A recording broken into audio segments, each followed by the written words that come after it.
You are watching part 3 of our 5-part series, Jack Binion, Keeping Memory Alive.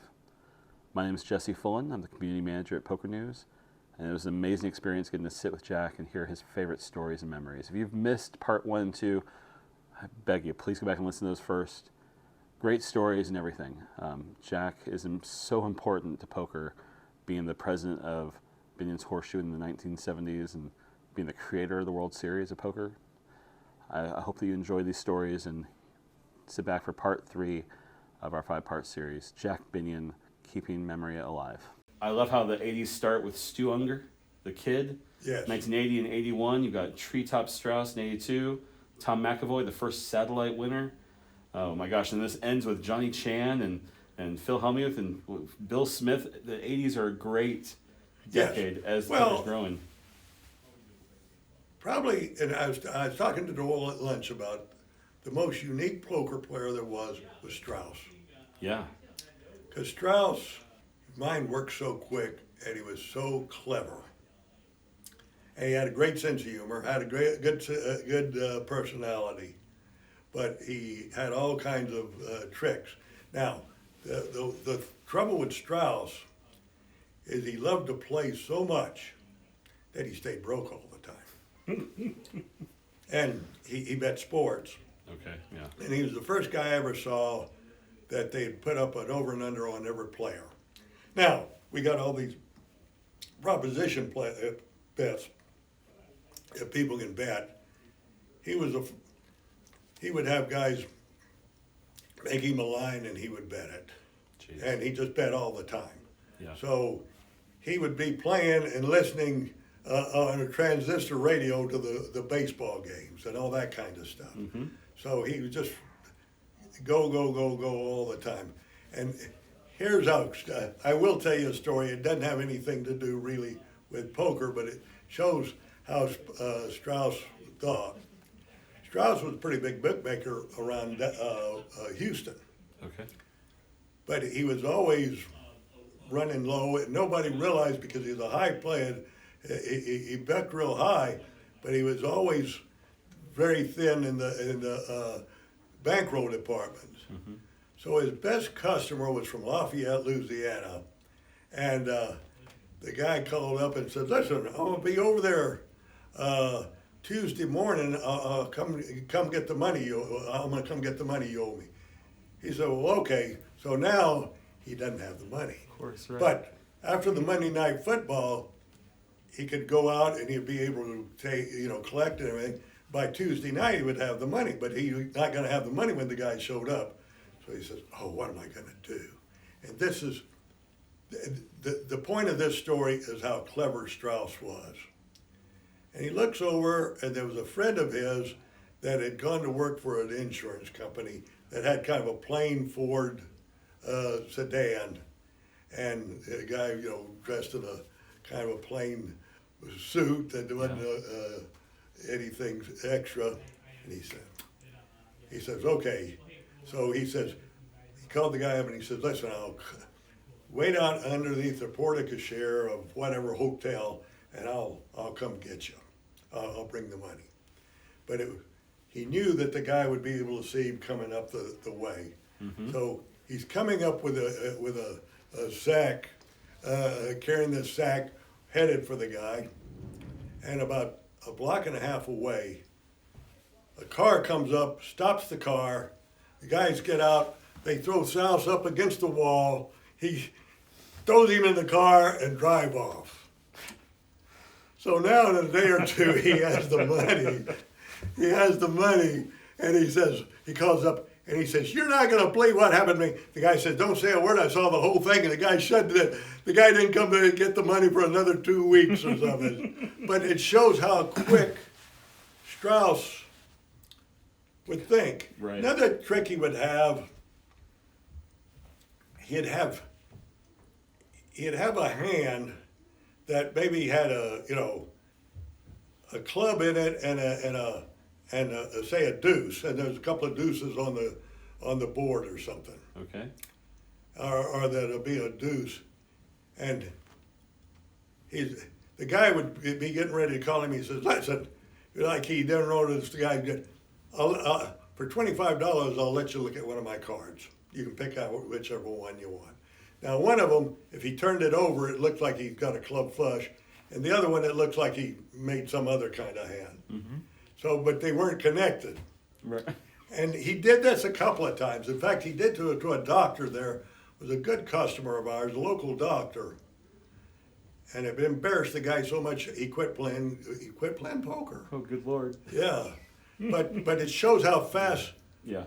Strauss's mind worked and how clever he was. You put himself in your shoes and what you're thinking and how, How you're and going to respond. I could go on with all these conniving things he used to do and everything. Although he did say this too. He was like 6'7".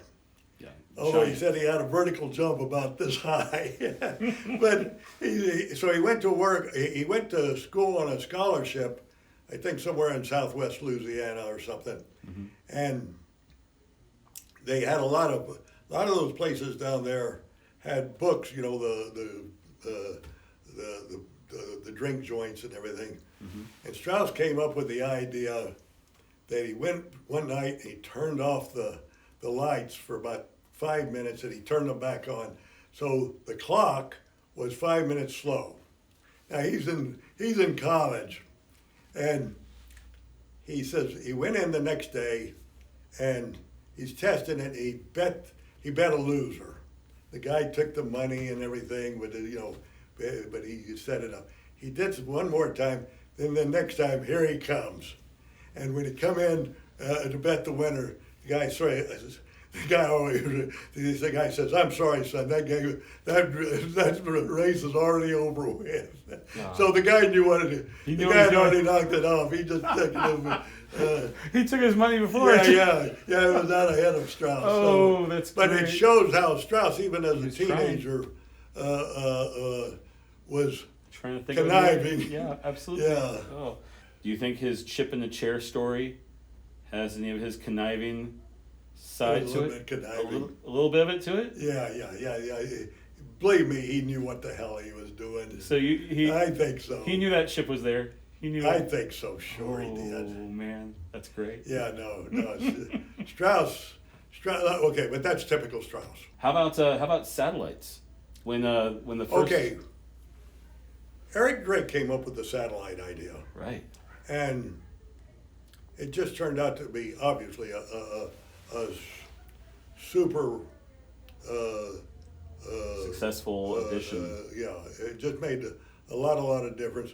Made a lot of people that were marginal could get in the game. Yeah. And so the satellites, we just having satellites before it was over with. It just there'd be just one satellite after another.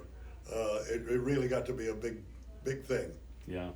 I love that Tom McAvoy won that satellite in '83 and won the main event. And I what's great is it's insane that 20 years later, McAvoy was an accountant just like Moneymaker, and they both won a satellite, and they're both recreational. They both weren't poker players. Yeah. But man, if McAvoy had a better last name, maybe you would have had that poker boom 20 years prior. Right. Yeah. Maybe.